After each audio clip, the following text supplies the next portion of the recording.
Ich habe immer Beyond gesagt. Wem ist das auch noch so gegangen? Wer sagt Beyond? Oder bin ich wirklich die Einzige? Es schlägt niemand auf, come on, Freunde! Es läuft bei uns eigentlich immer auf meine Spotify. Gott im brennenden Dornbusch. Jetzt muss ich schnell selber abchecken, wie das da hinten aussieht. Finden. Lassen Sie uns leben, so leben wir. Töten Sie uns, so sind wir tot. Pietismus hat gesagt, dass ein Jude von den Juden. Jesus ist der wichtigste Teil. Authentizität. Ich musste zuerst mal lernen, Authentizität schreiben. Dann muss man so das TZ irgendwie. Daniel Nüsch, ich bin ganz normaler Name.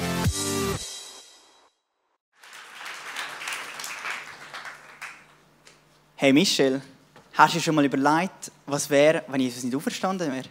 Stimmt eigentlich. Wenn Jesus nicht auferstanden ist, dann ist es sinnlos, dass wir das Evangelium verkünden und überhaupt an das glauben. Ja, und dann sind wir Lügner und falsche Zeugen. Ja, was ist eigentlich mit euch? Glauben ihr das? Habt ihr gewusst, wenn Jesus nicht auferstanden ist, dann sind wir, die nach Christus glauben, erbärmlicher als alle anderen. Du und ich. Ja, also wenn Jesus nicht auferstanden ist, dann lass uns essen und trinken, weil morgen sind wir eh tot. Yes. Also hey, cheers. Gut gegangen. Nein, jetzt. Viva. Cheers. Hey, aber Moment. Was? Ja, nein. Soll ich noch einen draufschlagen? Ja, die schaumt auch. Aber was ich sagen, Jesus ist auferstanden. Aha. Amen. Super. Genau. Freunde, Jesus ist wirklich auferstanden und wir sind von dem überzeugt. Und darum stehen wir da oben, darum sind wir Woche für Woche da. Weil wir glauben, dass der Jesus auferstanden ist und dass wir eine persönliche Beziehung zu ihm haben. Das, was der Christoph und ich gerade im Gespräch so ein bisschen als Theater probiert haben vorzutragen, ist gar nicht wirklich von uns. Das haben wir abgewandelt von etwas, was Paulus im 1. Korinther 15 sagt. Und ich wollte das erst noch mit euch durchlesen. Ihr könnt hinten mitlesen. Da steht: Geschwister, ich möchte euch an das Evangelium erinnern, das ich euch verkündet habe. Ihr habt diese Botschaft angenommen, sie ist die Grundlage eures Lebens geworden. Und durch sie werdet ihr gerettet, vorausgesetzt, ihr lasst euch in keinem Punkt von dem abbringen, was ich euch verkündet habe. Andernfalls werdet ihr vergeblich zum Glauben gekommen. Zu dieser Botschaft, die ich so an euch weitergegeben habe, wie ich selbst sie empfing, gehören folgende entscheidende Punkte. Christus ist in Übereinstimmung mit den Aussagen der Schrift für unsere Sünden gestorben. Er wurde begraben und 3 Tage danach hat Gott ihn von den Toten auferweckt. Auch das in Übereinstimmung mit der Schrift. Und dann machen wir einen Sprung zu Vers 12, dort steht: Christus wird somit als der verkündet, den Gott von den Toten auferweckt hat. Wie können da einige von euch behaupten, eine Auferstehung der Toten gibt es nicht? Angenommen, es gibt wirklich keine Totenauferstehung, dann ist Christus nicht auferstanden. Und wenn Christus nicht auferstanden ist, ist es sinnlos, dass wir das Evangelium verkünden und sinnlos, dass ihr daran glaubt. Und nicht nur das. Wir stehen dann als falsche Zeugen da, weil wir etwas über Gott ausgesagt haben, was nicht zutrifft. Wir haben bezeugt, dass er Christus auferweckt hat. Aber wenn es stimmt, dass die Toten nicht auferweckt werden, hat er das ja gar nicht getan. Um es noch einmal zu sagen, wenn die Toten nicht auferstehen, ist auch Christus nicht auferstanden. Und wenn Christus nicht auferstanden ist, ist euer Glaube eine Illusion. Die Schuld, die ihr euch durch eure Sünden auf euch geladen habt, liegt dann immer noch auf euch. Und auch die, die im Glauben an Christus gestorben sind, sind dann verloren. Wenn die Hoffnung, die Christus uns gegeben hat, nicht über das Leben in der jetzigen Welt hinausreicht, sind wir bedauernswerter als alle anderen Menschen. Und jetzt kommt aber die Pointe vor dem Ganzen. Doch es verhält sich ja ganz anders. Christus ist von den Toten auferstanden. Er ist der Erste, den Gott auferweckt hat. Und seine Auferstehung gibt uns die Gewähr, dass auch die, die im Glauben an ihn gestorben sind, auferstehen werden. Und auch das zum Schluss mit dem Ausstoß, das steht auch in Vers 32, okay, wenn die Toten nicht auferstehen, dann lasst uns essen und trinken, denn morgen sind wir tot. Cheers. Aber eben, heute Abend geht es darum, dass wir wirklich glauben, dass Jesus auferstanden ist und dass es Argumente dafür gibt. Und was der Paulus da am Anfang geschrieben hat über die Sünde und dass 3 Tage später, also dass Jesus für unsere Sünde gestorben ist und 3 Tage später auferstanden ist, das hat er auch aus einem Glaubensbekenntnis der allerersten Christen. Also das kommt nicht einmal von ihm zuerst. Genau, das hat der Paulus ganz am Anfang bekommen. Die allerersten Christen haben das geglaubt und genauso glauben wir das heute. Wir glauben, dass Jesus auferstanden ist am 3. Tag. Und es gibt gute Argumente, um das zu glauben. Das ist einfach nicht etwas, wo, ja, jetzt glauben das halt einmal Christen und das ist völlig blöd und wie kann man nur so etwas glauben? Sondern es gibt gute Argumente. Und es hat auch schon immer Kritiker gegeben von dem. Kritiker, die gesagt haben, das kann nicht sein. Aber jetzt, oder heute Abend, möchte ich mit euch die Argumente anschauen. Ich möchte mit euch 3 Argumentationsstränge anschauen. Und zwar erstens, ist das Grab wirklich leer gewesen? Zweitens, sind die Zeugen glaubwürdig? Und drittens, lesen wir von Begegnungen mit dem Auferstandenen. Kann das wirklich sein? Oder sind das nicht einfach nur irgendwelche Spinnereien, die sich die Leute im Kopf gesetzt haben? Michel ist so freundlich und tut das auf dem Blackboard, meine Argumentation, noch grafisch festhalten, damit ihr auch noch besser folgen könnt. Fangen wir an mit dem leeren Grab. Wenn Jesus auferstanden ist, dann ist das Grab wirklich leer gewesen. Soweit, so logisch, oder? Dass Jesus gekreuzigt worden ist, das ist historisch unumstritten. Das glauben, oder von dem gehen Historiker aus, Christen wie Atheisten, wirklich, das ist nichts Spezielles, aber auch. Es sind Tausende von Menschen gekreuzigt worden, muss man leider sagen. Das Spezielle ist, was ist nachher passiert? Was ist mit Jesus passiert? Option 1. Als Alternative zu der Auferstehung. Option 1. Jesus ist gestorben, begraben worden und dann aber nicht auferstanden, sondern ist einfach in seinem Grab drin geblieben, verwest. Das Grab war also nicht leer, sondern voll. Wir lesen in allen 4 Evangelien, dass Jesus ins Grab von Josef von Arimathäa geleitet worden ist. Die Botschaft, dass Jesus auferstanden sein soll, hat sich relativ schnell verbreitet. Jetzt stellt euch mal vor, ihr wäret Anhänger von dem Jesus und würdet das hören. Meine Reaktion wäre, ich würde zu dem Grab rennen und schauen, stimmt das? Ist es wirklich leer? Wenn ich jetzt in ein volles Grab antreffen würde, ja, wäre jetzt, glaube ich, nicht so prickelnd und ich würde sicher nicht anfangen, irgendwie davon zu erzählen, dass Jesus auferstanden ist. Genauso auf der anderen Seite. Wenn ihr Gegner sind von Jesus und von den Jüngern, die Jesus nachgefolgt sind, und zu dem Grab kommen würdet und den toten Körper finden würdet, dann würde es doch euch noch so Spass machen, um den Körper zu nehmen und den Jünger unter die Nase reiben und sagen, da haben wir ihn. Nix Auferstehung. Und macht relativ viel Sinn, dass das so nicht sein kann. Also der Körper kann nicht einfach irgendwo im Grab rumgelegen sein. Die Option ist, dass einfach alle zum falschen Grab gerannt sind. Kann man so annehmen, finde ich ehrlich gesagt nicht wirklich glaubwürdig, weil es hat nur eine einzige Person gebraucht, die zum richtigen Grab gerannt ist oder gelaufen ist. Und wenn eine Person das gemacht hätte und den toten Körper gefunden hätte, auch 10 Jahre später, wäre alles in sich zusammengebrochen. Zudem kommt, dass das leere Grab etwas ist, was in der Antike unbestritten war. Das ist eigentlich etwas, das erst in den letzten 2 bis 3 Jahrhunderten so richtig an Schwung aufgenommen hat, die Argumentation. Also, ihr merkt, das Grab voll war und nicht leer, halte ich nicht wirklich für glaubwürdig. Kommen wir zur zweiten Option. Jesus ist gar nicht wirklich gestorben, sondern ist am Kreuz einfach nur ohnmächtig geworden. Er ist ins Grab gelegt worden und im Grab aber wieder zu ihm gekommen. Die Jünger haben ihn dann dort aus dem Grab raus befreit und Jesus hat sich im Anschluss einfach versteckt. Diese These, die ist vor etwa einem halben Jahr, ist zu dieser These neu ein Buch herausgekommen. Die These ist auch schon alt, aber hat Johannes Fried, ein Mittelalterhistoriker, das Buch geschrieben, «Kein Tod auf Golgatha». Das ist gross in den Zeitungen berichtet worden, NZZ, Tagesanzeiger, vielleicht haben Sie einen davon auch mitbekommen. Der sagt genau das, Jesus ist gar nicht gestorben, er war im Grab.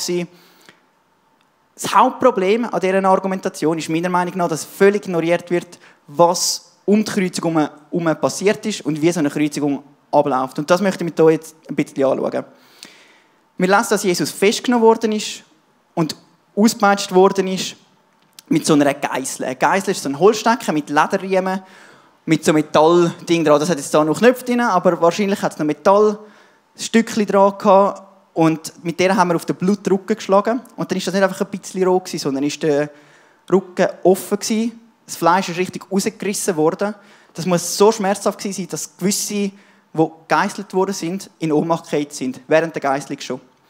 Wir lesen in der Bibel nie genau, wie viel Mal dass Jesus mit dieser Geißel gepeitscht worden ist, wie schlimm dass er weg ist, aber wir können davon ausgehen, dass Jesus nicht mehr wirklich fit war. Wir lesen, dass er das Kreuz tragen musste, einfach den Querbalken vom Kreuz, und dass er das aber nicht mehr hat mögen. Dass ihn jemand anders das Kreuz auftragen musste. Also er war geschwächt.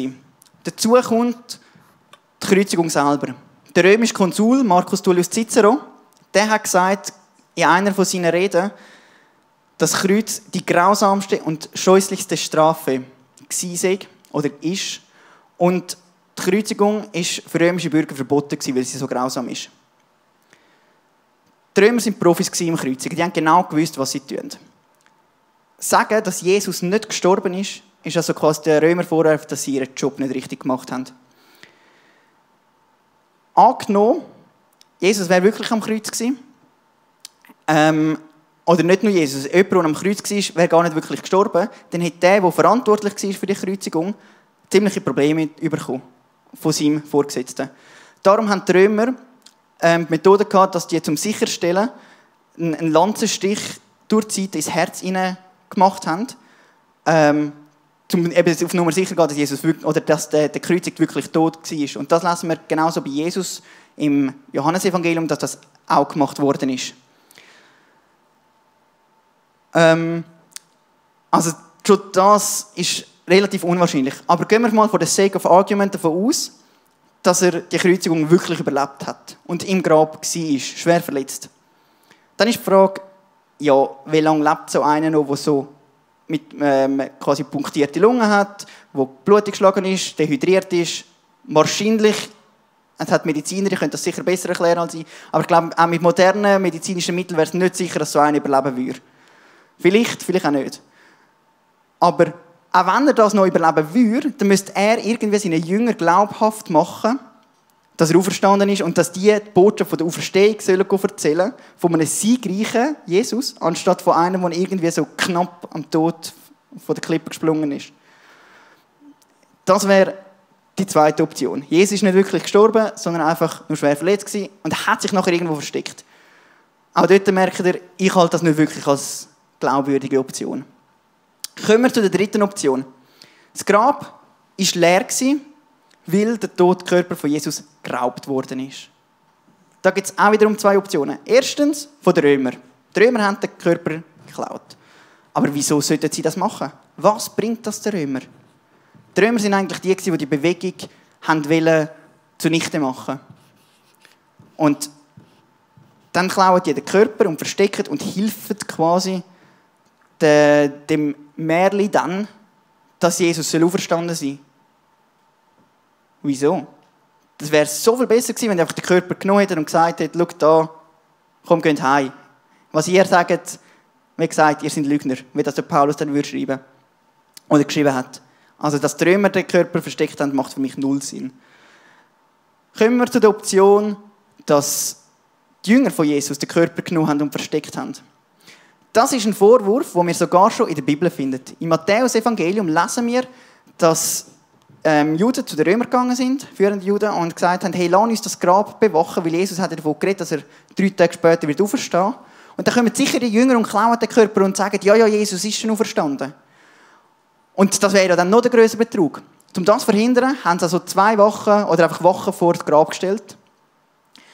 Und wir lesen dann, dass ein Engel gekommen ist und die Wachen wie vor Schreck tot umgefallen sind. Und vor Schreck wie tot umgefallen sind. Und Sie sind dann nachher zurück zu ihren Vorgesetzten und haben ihnen erzählt, was passiert ist, dass die Engel gekommen sind. Und nachher sagen die Vorgesetzten, hey, das dürfen ihr nicht erzählen. Wir müssen erzählen, dass die Jünger gekommen sind und das geklaut haben. Und haben sie bestochen, dass genau diese Botschaft verbreitet wird. Also, die Bibel selber bringt schon den Vorwurf und sagt, nein. Aber schauen wir das gleich noch schnell an. Wieso hätten die Jünger das machen sollen? Was gewinnen die Jünger, wenn sie den Todkörper von Jesus stellen? Die traditionelle Überlieferung der Kirchenväter sagt uns, dass alle Jünger, bis auf den Judas, der Jesus verraten hat, und den Johannes, der Lieblingsjünger, den Märtyrertod gestorben sind. Auch der Matthias, der als Nachfolger von Judas gewählt worden ist, und der Paulus. Alle den Märtyrertod gemäß altkirchlicher Überlieferung.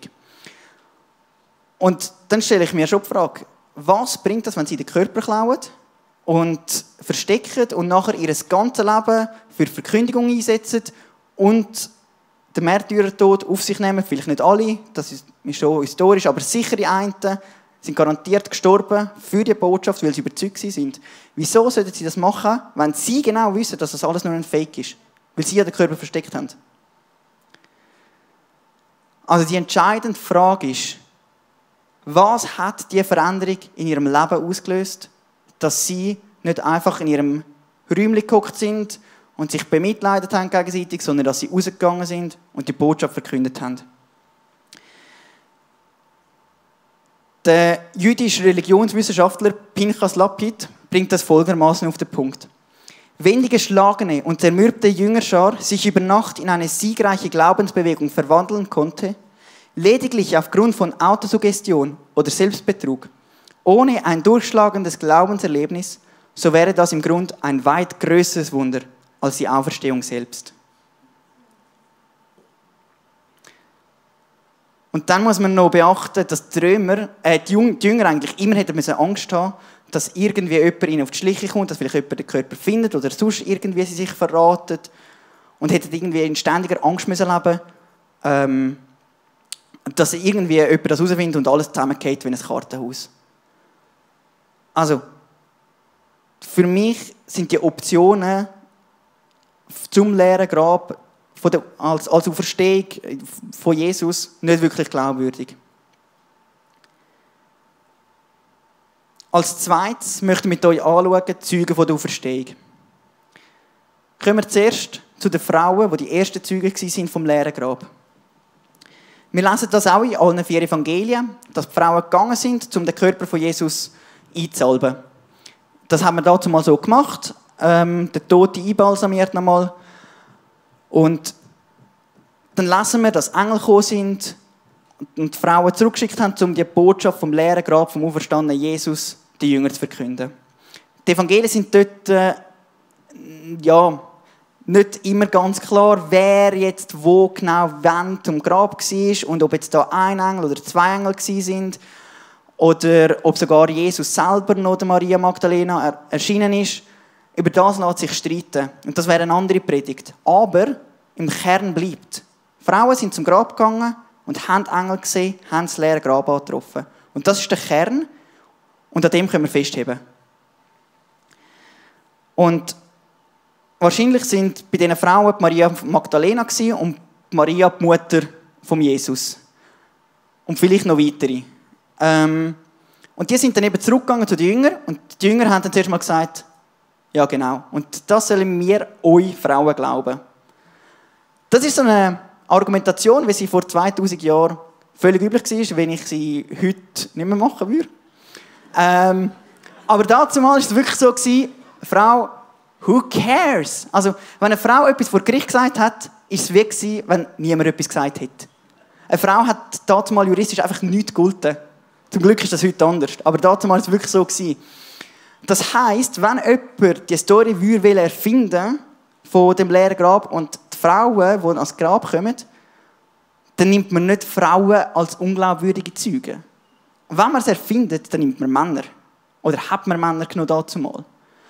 Das heisst, dass Frauen wirklich dort stehen, das ist für mich die logische Erklärung, dass es so war. Schlicht und einfach. Also, kulturell sehe ich absolut keinen Grund, wieso dass irgendwie jemand die Story von Frauen erfinden sollte. Es macht schlicht keinen Sinn. Und wenn diese Aussage stimmt, dann gibt es gute Gründe, um auch andere Indizien für die Auferstehung Glauben zu schenken.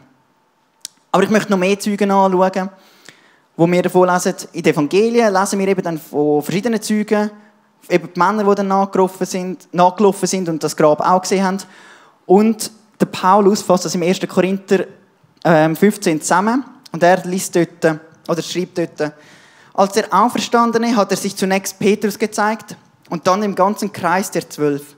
Später zeigt er sich mehr als 500 von seinen Nachfolgern auf einmal. Einige sind inzwischen gestorben, aber die meisten leben noch. Danach zeigte er sich Jakobus und dann allen Aposteln. Als letztem von allen hat er sich auch mir gezeigt. Das sind doch eine ziemliche Liste, die der Paulus da aufzählt. Spannend sind vor allem die 500, von denen, wie der Paulus sagt, die meisten noch leben. Also der 1. Korintherbrief, den hat er im Frühling 54 geschrieben. Jesus ist um 30 gekreuzigt worden, wahrscheinlich 30 oder 33. Das heisst, es ist etwa gut 20 Jahre nach dieser Kreuzigung und Auferstehung schreibt der Paulus das. Und wenn er schreibt, dass die meisten noch leben, dann die meisten von 500, sicher 300, vielleicht sogar 400. Gehen wir mal davon aus, dass er irgendwie das schreibt und nachher kommen die Leute, ja, und wo sind denn die 400 oder die 300? Zeig mir mal irgendjemand, wer ist denn das? Wer kann das bezeugen? Und nachher der Paulus so, ja, also, ja, die sind gerade alle verreist in den Ferien, schwierig. Also, wieso sollte Paulus das erfinden, wenn er irgendwie keine gescheite Erklärung dafür hat? Um so eine Zahl erfinden, macht keinen Sinn. Wenn er etwas erfinden würde, dann wäre es vielleicht, ja, es hat da die 12 Jünger gegeben, die schon mit ihm unterwegs waren und denen ist er begegnet und dann vielleicht noch 1, 2 weiter und dann mir auch noch. Aber allen anderen, nein, also es ist so ein exklusiver Kreis, wo Jesus begegnet ist. Aber so ist es nicht, sondern er schreibt 500, die meisten leben noch und können es bezeugen. Und das ist für mich ein ziemlich stichhaltiges Argument, um zu sagen, ja, da muss etwas dran sein. Das muss irgendwie glaubhaft sein.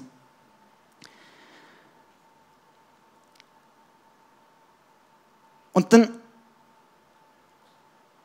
wenn das noch nicht langt, habe ich noch einen dritten Punkt.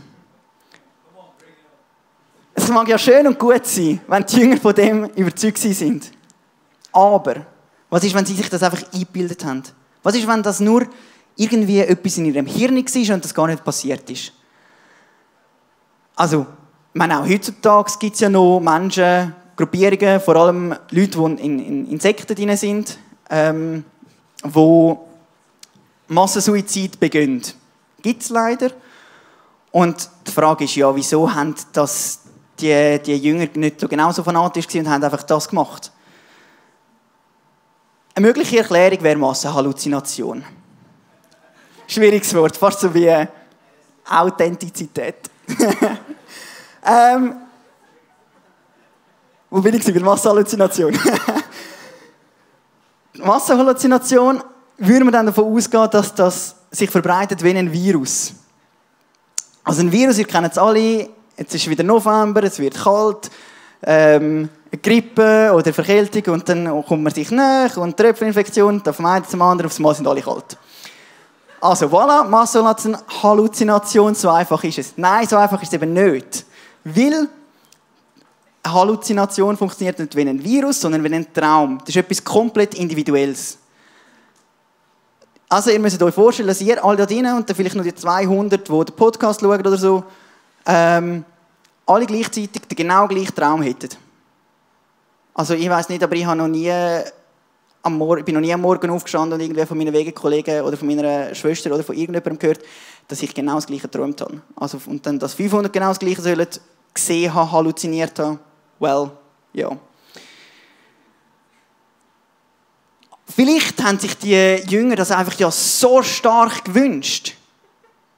Und sie haben es einfach nicht anders gesehen, als dass Jesus im Grab war. Nicht mehr im Grab war, sondern auferstanden ist.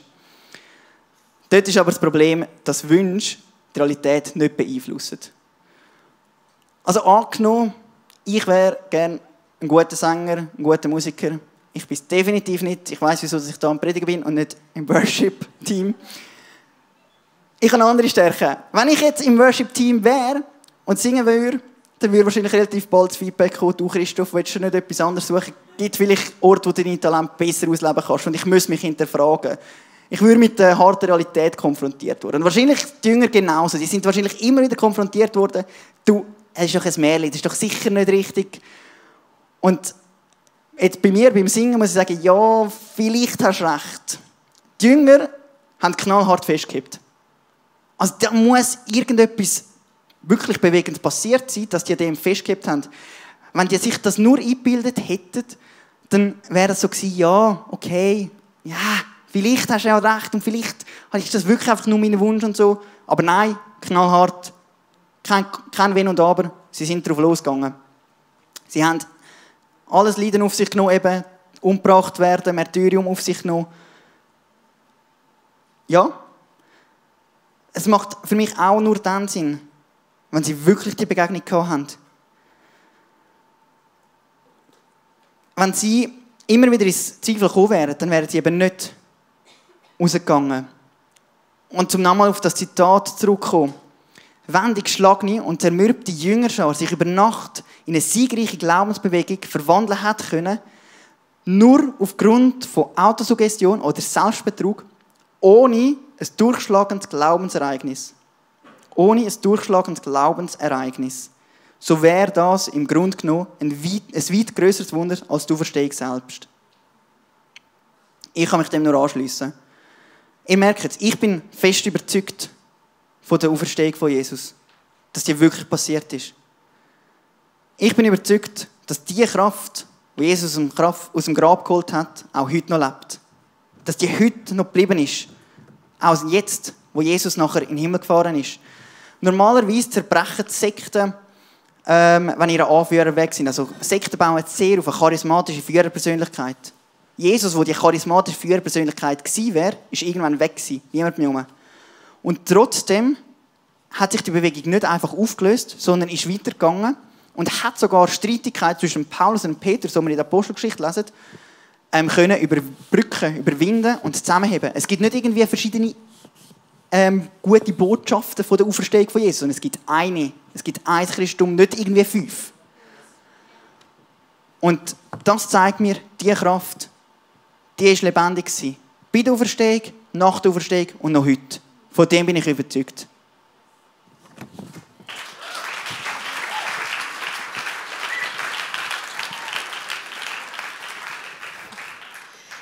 Genau, danke Christoph. Hey, wie ihr seht, es sind so gute Argumente, an die Auferstehung zu glauben, aber das lässt uns jetzt mit der Frage, was hat das eigentlich mit uns zu tun?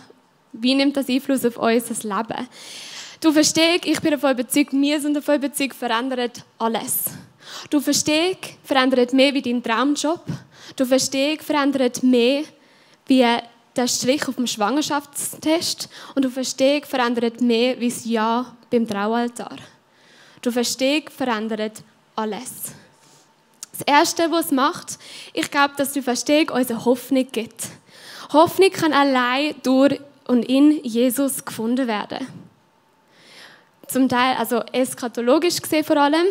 Eschatologie bedeutet die Lehre der letzten Dinge. Und Paulus sagt sogar in dem 1. Korinther 15, wo wir jetzt schon ein paar Mal darüber geredet haben, dass Jesus der Erste war, der auferstanden ist und wir werden folgen. Das heisst, dass wir eine Hoffnung haben, dass durch das, dass Jesus auferstanden ist, wir auch werden auferstehen. Er ist der Erste und wir werden folgen. Wir haben die Hoffnung, dass es in der Zukunft anders wird.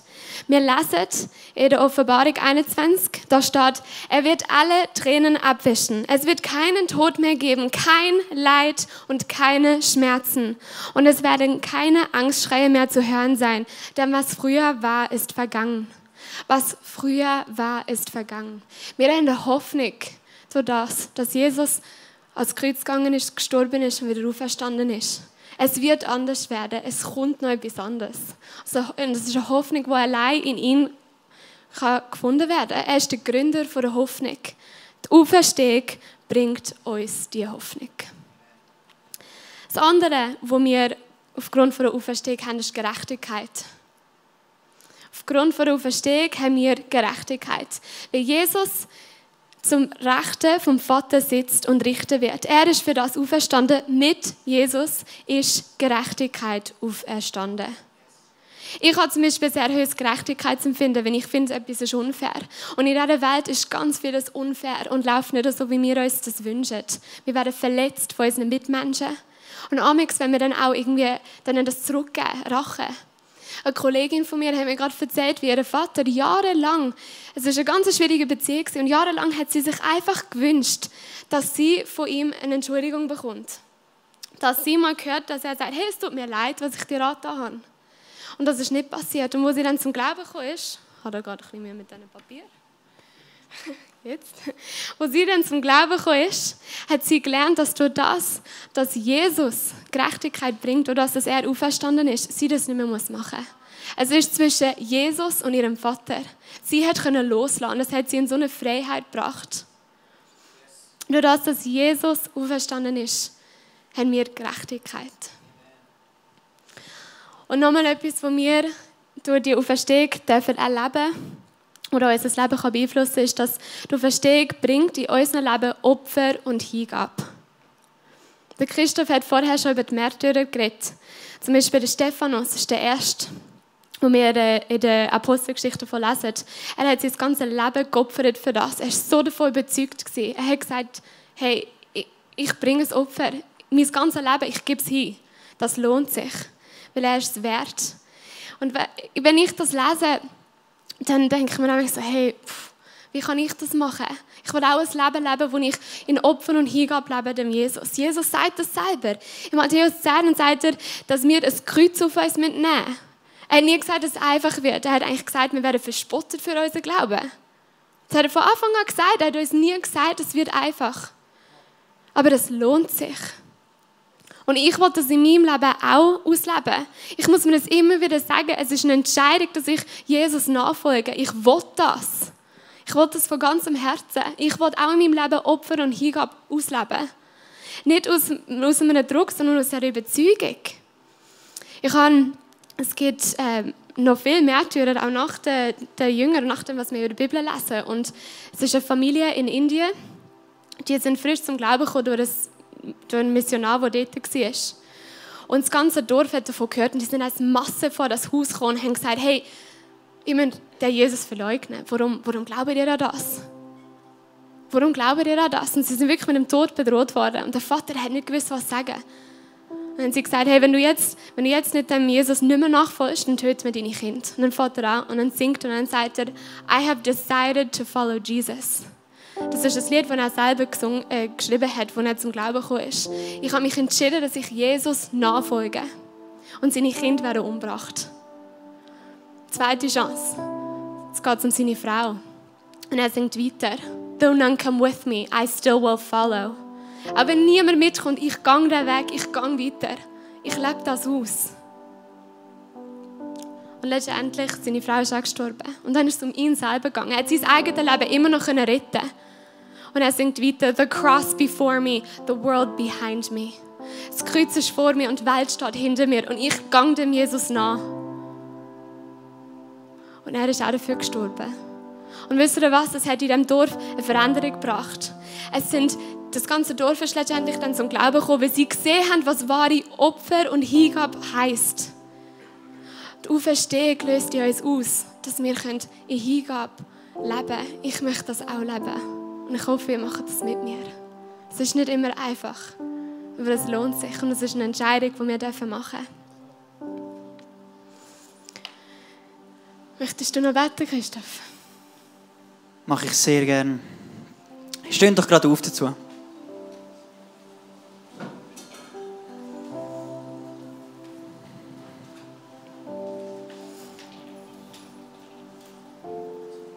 Jesus, ich danke dir, dass du auf die Erde gekommen bist. Ich danke dir, dass du auf die Erde gekommen bist, um uns zu zeigen, wie der Vater ist. Um uns zu zeigen, wie du bist, wie Gott ist. Ich danke dir, dass du nicht einfach nur auf dieser Erde gewesen bist und ein normales Leben gelebt hast, sondern dass du ans Kreuz gegangen bist. dass du gestorben bist und vor allem den Tod besiegt hast, dass du auferstanden bist. Und ich danke dir, dass wir gute Gründe haben, um an dem festzuheben. Gute Gründe, um zu sagen, ja, du bist auferstanden. Es ist nicht einfach eine Erfindung, eine Illusion. Du bist auferstanden. Und ich danke dir, dass die Kraft, die dich aus dem Grab geholt hat, heute noch die gleiche ist. Ich danke dir, dass die Kraft in uns lebt. In jedem Einzelnen da drinnen. Und ich möchte bitten, dass du uns immer wieder ein neues Verständnis schenkst, was das heisst, dass die Kraft in uns lebt. Dass wir ein tiefes Verständnis bekommen, was es heisst, dir nachzufolgen. Was es heisst, ehrliche Nachfolge zu leben. So wie das die Jünger vorgelebt haben. Hilft uns, um immer wieder neu in die Nachfolge hineinzustehen und zu sagen, ja, ich laufe vorwärts. Ich bleibe nicht stehen, ich schaue nicht zurück. Ich laufe vorwärts. Danke, dürfen wir wissen, dass wir auch Hoffnung haben. Jetzt und in Ewigkeit. Amen.